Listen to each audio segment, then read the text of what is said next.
पुस्तकाचे नाव आहे हरवले आम्ही शोधा आम्ही। या पुस्तकात मी वाचले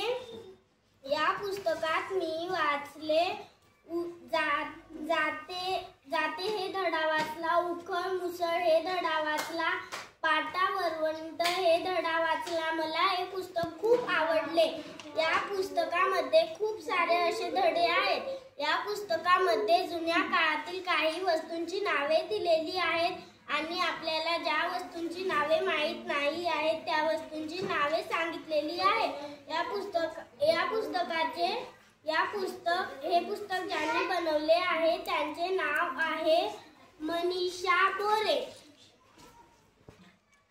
मुखपृष्ठावर जुन्या वस्तू दाखवल्या आहे। यामध्ये एक मुलगा डोळे बंद करून आहे आणि एक मुलगी उखळला धरून आहे आणि या चित्रामध्ये एक घर दिसत आहे आणि बिल्डिंग